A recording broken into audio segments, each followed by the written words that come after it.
नमस्कार, मी श्वेता पाटील, श्वेताज किचनमध्ये तुमच्या सर्वांचं खूप खूप स्वागत करते। आज तुमच्यासाठी साबुदाणा वडे घेऊन आलेली आहे आणि एकदम क्रंची क्रिस्पी असे साबुदाणा वडा, आणि तो सुद्धा राजगिराचे पीठ न वापरता। कसा करायचा ते पाहूयात। चला मग पाहूया साहित्य आणि कृती। भिजवलेले साबुदाणे 1 वाटी, एक मध्यम आकाराचा उकडलेला बटाटा, कोथिंबीर, हिरव्या मिरच्या, ओल्या खोबऱ्याचे काप आहेत चटणीसाठी, शेंगदाण्याचा कूट, लिंबाचा रस, जिरं, मीठ, आलं आणि थोडीशी साखर। अजूनही श्वेताज किचनला सबस्क्राइब केलं नसाल तर पटकन लाईक करा, सबस्क्राइब करा आणि बेल आयकॉनवरती क्लिक करा। आपण एक छोटंसं वाटण करून घेणार आहोत। त्याच्यासाठी मी 1 चमचा भाजलेलं जिरं घेतलेलं आहे, 2 आल्याचे तुकडे, 2 ते 3 हिरव्या मिरच्या।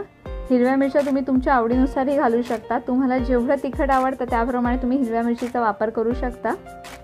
जर तुम्हाला मिरची नसेल वापरायची तर तुम्ही मिरची पावडरचाही वापर करू शकता। आता आपण हे मिक्सरला क्रश करून घेणार आहोत। अतिशय बारीक नाही करायचं आहे। पाहू शकता तुम्ही एकदम परफेक्ट असं झालेलं आहे बॅटर। आता एका पातेल्यात आपण भिजवलेले साबुदाणे काढून घेणार आहोत। त्यामध्ये एक मध्यम आकाराचा होईल एवढा उकडलेला बटाटा। कधीही साबुदाणा वडा करताना बटाटा हा कमीच घालावा साबुदाण्यामध्ये। जर साबुदाणा 1 वाटी असेल तर बटाटा अप्रॉक्सिमेटली अर्धी वाटी असावा, कारण की जर तुम्ही बटाटा जास्त घातलात तर साबुदाणा वडा तेलात फुटतो। बटाट्याचं प्रमाण कमी ठेवलं तर साबुदाणा अतिशय परफेक्ट आणि क्रिस्पी होतो। व्यवस्थित बटाटा फोडून घ्यायचा आहे।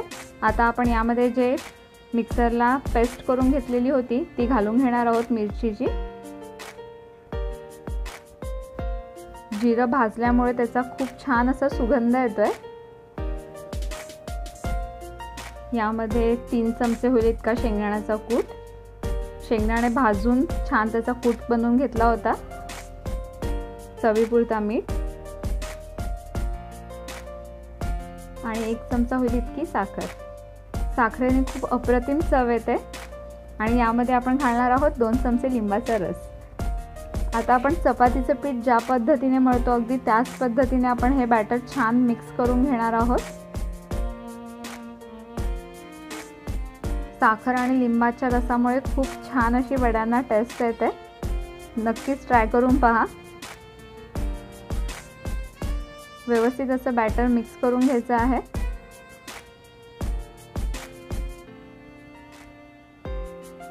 तुम्ही पाहू शकता एकदम परफेक्ट असा गोळा तयार होतोय। आता थोडंसं पाणी घेऊन आपण हे पुन्हा एकदा मळणार आहोत।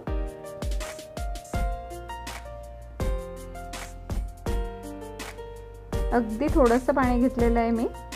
हाताच्या तळव्याला थोडंसं पाणी लावून घ्यायचंय आणि चपातीचा गोळा ज्या पद्धतीने बनवतो अगदी त्याच पद्धतीने छोटासा एक गोळा बनवून घेणार आहोत।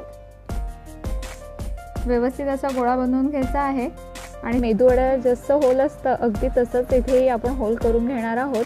त्यामुळे एक वडा अतिशय क्रिस्पी होतो आणि मधूनही छान शिजतो। मी थोडंसं बोटालाही पाणी लावून घेतलंय आणि मध्ये छान असं व्यवस्थित गोल करून घेते। दोन्ही साईडनं असा गोल करून घ्यायचा आहे। पाहू शकता अगदी परफेक्ट असा गोल झालेला आहे। अशाच पद्धतीचे आपण बाकीही वडे बनवून घेणार आहोत। अशा पद्धतीने वडे बनवलेत तर तुमचे वडे अतिशय क्रिस्पी होतात। तुम्हाला राजगिऱ्याचं पीठ वापरण्याची काहीच आवश्यकता नसते, कारण की राजगिऱ्याचं पीठ वापरलं की वड्याची थोडीशी चव बदलते। आता ह्या पद्धतीने जर तुम्ही वडे केले तर अतिशय टेस्टी असे वडे होतात। आपण बाकीचे वडे असे तयार करून घेतोय। इथे तेल तापवून घेतलं होतं। आता यामध्ये आपण वडे तळून घेणार आहोत। मध्यम आचेवरती वडे तळायचे आहेत आणि वडे तळताना जास्तही तेलात गर्दी करायची नाही वड्यांची, त्यामुळे हे वडे तुटायचे चान्सेस असतात, वडे फुटू शकतात। थोडे थोडेच असे वडे घालून मी तळून घेणार आहे।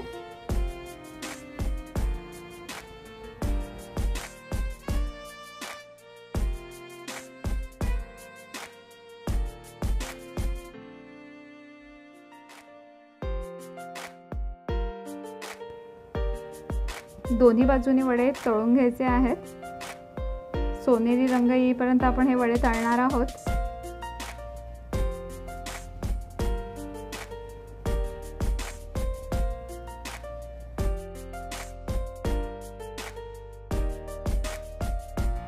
छान असे सोनेरी आणि क्रिस्पी वडे तयार झालेले आहेत। अशाच पद्धतीने मी बाकीचेही वडे तळून घेते आहे। साबुदाणा वडा म्हटला की सोबत चटणी तर हवीच, त्याच्यासाठी इथे अर्धा कप होईल इतके खोबऱ्याचे काप घेतलेले आहेत। ओल्या खोबऱ्याचे काप आहेत, त्यामध्ये 2 ते 3 हिरव्या मिरच्या तुम्ही तुम्हाला आवडतील त्याप्रमाणे घालू शकता। एक छोटासा आल्याचा तुकडा, थोडीशी कोथिंबीर, तसेच चवीपुरता थोडंसं मीठ आणि अर्धा चमचा होईल एवढी साखर। ऑप्शनल आहे, पण साखरेने खूप छान टेस्ट येते, मी नेहमीच म्हणते त्याप्रमाणे साखर। आता हे बारीक वाटून घ्यायचं आहे। इथे तुमची हिरवी चटणी तयार होते, पण यामध्ये मी शेंगदाण्याचं कूटही घालून घेणार आहे। 1 चमचा शेंगदाण्याचं कूट ऑप्शनल आहे, तुम्ही नाही वापरलात तरीही चालेल।